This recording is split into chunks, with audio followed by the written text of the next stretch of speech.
Bismillahirrahmanirrahim. Assalamualaikum warahmatullahi wabarakatuh. Kembali lagi kita akan belajar kimia.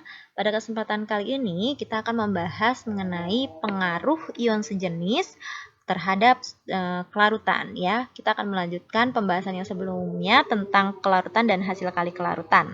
Oke, sebelum kita mulai pembelajaran, alangkah lebih baiknya untuk kita berdoa terlebih dahulu.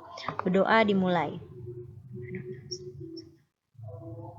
Berdoa selesai. Baik anak-anak, silahkan kalian siapkan alat tulisnya untuk nanti langsung mencatat hal-hal penting yang akan Ibu sampaikan. Oke?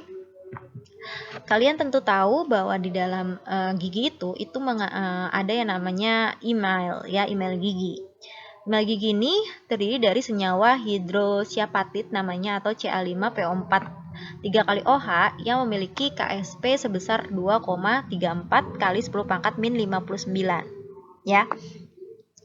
Gigi itu bisa rusak ya, bisa mengalami kerusakan gigi. Karena apa? Karena apabila dalam mulut kita ini terjadi suasana asam, nah itu akan bisa merusak email gigi gitu ya. Maka gigi akan mengalami kerusakan atau terkikis seperti itu.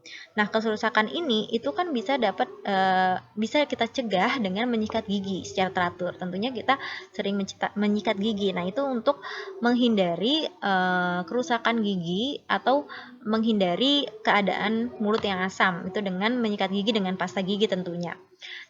Salah satu cara yang lain adalah menambahkan senyawa fluorida ke dalam pasta gigi. Ya, di dalam pasta gigi itu ada kandungan fluoridanya ya. Menyikat gigi dengan pasta gigi mengandung fluorida F-min ya. Fluorida itu F-min. Dapat mengubah senyawa hidroksiapatit. Nah, fluorida ini itu dapat mengubah ya tadi senyawa hidroksiapatit itu menjadi fluoroapatit ya. Nah, senyawa fluoroapatit ini atau Ca5PO4 3 kali F itu memiliki KSP 3,16 kali 10 pangkat min 60 ya. Kalau kita bandingkan dengan KSP-nya yang senyawa hidroksiapatit, fluoroapatit itu lebih kecil ya. Kalau kita bandingkan KSP-nya itu nilainya lebih kecil, artinya kelarutannya itu lebih kecil dari harga hidroksiapatit ya. Ketika menggosok gigi dengan pasta gigi yang berfluorida, terjadi pergantian OH- oleh ion F- sehingga membentuk fluoroapatit yang lebih sukar larut dalam suasana asam dibanding dengan hidroksiapatit. Proses tersebut dapat mencegah kerusakan gigi. Atau di sini ada OH, di sini F- ya. Jadi ini ada yang namanya pergantian. Jadi berubah nih OH-nya diganti oleh F karena ada penambahan fluoro tadi. Jadi pengaruh ion itu sangat mempengaruhi suatu kelarutan. Ketika ionnya diganti, itu akan bisa memperkecil suatu kelarutan. Makanya tadi dalam proses sikat gigi itu dengan pasta gigi itu dapat menurunkan suatu kelarutannya atau lebih sukar larut sehingga email giginya itu tidak terusak dalam suasana asam tersebut gitu. Yaitu salah satu contoh di dalam kehidupan sehari-hari ya. Kita perlu ketahui juga faktor-faktor yang mempengaruhi kelarutan itu ada suhu, ada jenis pelarut, ada ion sejenis, ada pH, ada pembentukan ion kompleks. Nah, yang kita bahas ini pengaruh ya. Oke. Pengaruh ion sejenis. Ion sejenis itu artinya ionnya itu sama, ada yang sama gitu ya. Nah, ion sejenis ini dapat mempengaruhi apa? Dapat mempengaruhi harga S atau harga suatu kelarutan ya. Jadi kalau misalnya ada ion sejenis, maka harga S atau harga kelarutannya itu akan semakin kecil. Artinya apa? Karena dia semakin kecil kelarutannya, maka dia akan mudah mengendap. Seperti itu ya konsepnya. Kurang lebih seperti itu. Jadi konsepnya itu seperti itu. Jadi adanya ion sejenis dia akan memperkecil suatu kelarutan sehingga akan mudah mengendap. Di sini kalau misalnya bisa digambarkan seperti ini, misalnya salah satu contohnya, di sini ada larutan NaF. Di sini di gelas A ini ada 100 ml air dan di gelas B ini mengandung MgF2 sebesar 0,01 molar. Oke. Nah, kalau kita bisa lihat di sini, ini kan air, ini MgF ya. Artinya kalau air itu apa? Air itu kan H2O ya, H2O. Nah, jadi kita mau melihat nih gimana penambahan NaF ini di dalam gelas A yang mengandung air dan bagaimana terjadinya ketika ditambahkan ke dalam gelas B yang mengandung MgF gitu kan. Kalau kita lihat dari senyawanya ini, kita bisa lihat kan, kalau air itu kan H2O, di sini NaF itu ada Na, ada F. Di sini MgF ada Mg, ada F. Berarti ada ion yang sama kan? Apa yang sama? Ion F ya, sama-sama di sini ion F. Artinya ada ion sejenisnya gitu kan. Ion sejenisnya. Ya, ion sejenisnya. Artinya apa? Kalau ada ion sejenisnya, maka akan memperkecil kelarutan ya. Ketika NaF itu ditambahkan ke dalam gelas B, itu akan ada endapan di sini. Ya, ada endapan. Artinya akan memperkecil kelarutan ya, ada endapan. Kalau di gelas A ini, karena dia tidak ada ion yang sama, biasanya dia masih larut kalau ditambahkan sama. Misalnya, kalau misalnya bisa diibaratkan juga misalnya gini. Ada 2 bioskop gitu kan. 2 bioskop ini kapasitasnya 20 orang, ini juga 20 orang gitu kan. Ini udah terisi nih 10 misalnya kan, udah terisi 10, sedangkan yang menonton 20 nih. Otomatis dia akan milih yang mana? Akan larut ke sini ke semuanya masuk ya. Semuanya masuk gitu kan, semua. Tapi kalau yang ke sini kan cuma 10 orang saja, sisanya 10 kan. Nah, itu nggak bisa, artinya dia tidak bisa larut atau gitulah kalau misalnya diumpamain. Jadi di sini udah ada ion yang sama nih, maka ketika ditambahkan udah ada ionnya nih, ketika ditambahkan ion yang sama kan berlebih gitu kan terjadi mengendap atau tadi kelarutannya semakin kecil seperti itu ya. Nah, hal ini kenapa bisa terjadi? Nah, kalau NaF ini kan dilarutkan itu menjadi Na+ dan F-. MgF itu menjadi Mg2+ dan F- karena adanya penambahan F- dari NaF itu akan bergeser, kesetimbangannya ini akan bergeser ke kiri, artinya akan terjadi endapan, maka akan ada endapan gitu, akan bergeser ke kiri ya.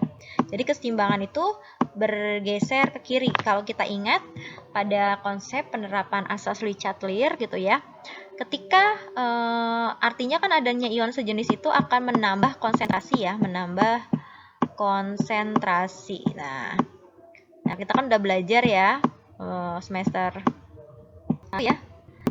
Nah, adanya penambahan konsentrasi ini itu akan bergeser kesetimbangannya ketika kita menambahkan di produk sini, maka akan bergeser ke lawannya, ke reaktan ya. Makanya ini pergeseran kesetimbangannya artinya ke kiri. Jadi penambahan ion sejenis itu mengakibatkan pergeseran kesetimbangan ke kiri. Dengan demikian terbentuk garam kembali. Ya kan tadi kalau kita lihat reaksinya akan terbentuk garam kembali, itu kan S itu solid ya. Jadi kan ini kan berbentuk garam gitu, akan kembali lagi ke situ. Itu berdasarkan asal Le Chatelier. Jadi seperti itu konsepnya ya. Jadi intinya pada penambahan ion sejenis itu akan mempengaruhi kelarutannya akan semakin kecil, artinya akan lebih mudah mengendap seperti itu. Nah, di sini ada contoh soalnya. Contoh soalnya kita baca dulu. Diketahui KSP CaCO3 itu sama dengan 4,8 dikali 10 pangkat min 9. Yang pertama kita mau lihat berapakah kelarutan dari CaCO3 di dalam air. Yang pertama kita mau lihat di dalam air. Yang kedua, berapakah kelarutan CaCO3 dalam 1 liter larutan yang mengandung CaCl2 0,15 mol. Kalau misalnya diibaratkan seperti ini ya, kita mau lihat bagaimana sih ketika CO3 dan mana ketika CaCO3 itu ditambahkan ke dalam CaCl2. Kalau kita bisa lihat di sini, ada ion sejenis ya. Kalau kita bisa lihat di sini ada ion sejenis atau ada ion Ca. Ya, ada sama-sama ion Ca di sini kan. Ca pada CaCO3, Ca pada CaCl2. Kalau di sini kan tidak ada H2O, ini tidak ada yang sama gitu kan. Bagaimana dalam bentuk soal seperti ini? Kita bukan secara nilai lebih kuantitatifnya gitu kan. Kalau tadi kan perumpamaan aja, apakah benar ketika adanya penambahan terhadap ion sejenis itu akan mempengaruhi kelarutan seperti itu ya. Oke, kita coba dulu kerjakan yang A itu ketika penambahan CaCO3 dalam air. Di sini kita reaksikan dulu CaCO3, kita uraikan dulu menjadi Ca2+ dan CO3 gitu kan, terurai menjadi ini. Artinya ini S misalkan di sini kan koefisiennya 1, berarti ini S juga, ini S juga. Ingat kemarin KSP itu adalah konsentrasi produk ya, konsentrasi produk dan konsentrasi dipangkan koefisien kan, konsentrasi produk dipangkan koefisien. Di sini kan koefisien sama-sama 1, maka bisa kita tulis Ca2 plus dan CO3 2 min. Sini S masukkan berarti S berat. Maka untuk mencari S ini kan kayak gini kan, S dengan S kuadrat, maka S-nya kita akarkan. Jadi KSP-nya kita akarkan. Jadi S sama dengan akar dari KSP gitu kan. Nah, S di sini oke, masukkan KSP-nya. Ini bisa kita rubah ya, 4,8 kali 10 pangkat min 9. Atau bisa kita tulis, ini lebih mudah menghitung, ini 10-nya kita jadi pangkat min 10 kan, ini berarti pangkatnya bergeser ke sini 1 ya. Kan ini bertambah min 10, jadi ini jadi 48 dikali 10 pangkat min 10. Akar 93, akar 10 pangkat min 2 ini dibagi 10 pangkat min 10 ini tinggal dibagi 2, jadi 10 pangkat min 5 gitu kan. Ini itu kan berarti kelarutan Ca tidak naik gitu.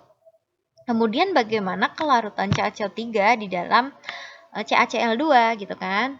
Nah, di sini kita karena informasinya CaCO dalam kelarutan itu kan molaritas ya, atau mol per liter. Maka kita ubah dulu ini molnya kita rubah dulu ke molaritas. Rumusnya kan M sama dengan N per V. Oke ya, N-nya adalah 0,15, V-nya itu sekitar 0,5 dibagi 1 sama dengan 0,15 molar.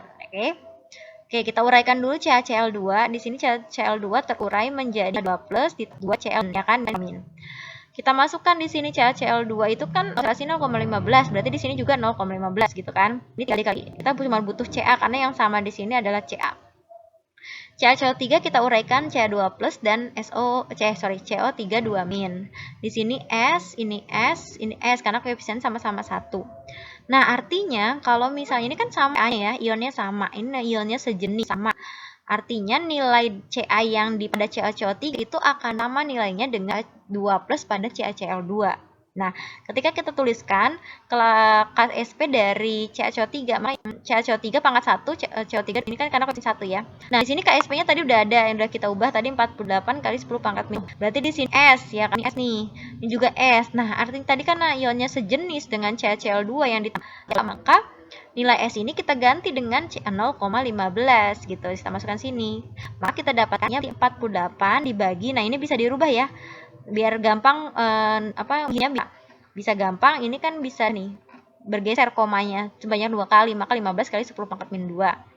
48 dibagi 15 itu 3,2, 10 pangkat min 10 dibagi 10 pangkat min 2 naik kan? Berarti ditambah ya, min 10 2 min 8. Nah, kita bandingkan di sini. Kalau pada air itu kan 6,93 dikali 10 pangkat min 5. Kalau pada larutan CaCl2 yang mengandung ion sejenis Ca-nya tadi dengan CaCO3, itu nilainya 3,2 kali 10 pangkat min 8. Nah, ini kan lihat pangkatnya aja kita bandingkan ya. Artinya ini apa? Ini kan lebih kecil ya. Kalau pangkat itu kalau ini kan karena ion sejenis itu akan memperkecil suatu kelarutannya, akan memperkecil kelarutannya gitu ya. Terbukti di dalam soal ini. Seperti itu. Jadi bisa kita simpulkan adanya ion sejenis dapat memperkecil suatu kelarutan dan akan lebih mudah mengendap. Oke? Itu saja yang bisa Ibu sampaikan tentang pengaruh ion sejenis terhadap kelarutan. Jika masih ada yang ingin ditanyakan, yang belum paham, silakan kalian tanyakan di kolom komentar, atau kalian bisa tanya di Google Classroom, atau kalian bisa tanya ke WA Ibu. Ibu cukupkan kesempatan kali ini. Wabillahi taufiq wa hidayah. Wassalamualaikum warahmatullahi wabarakatuh.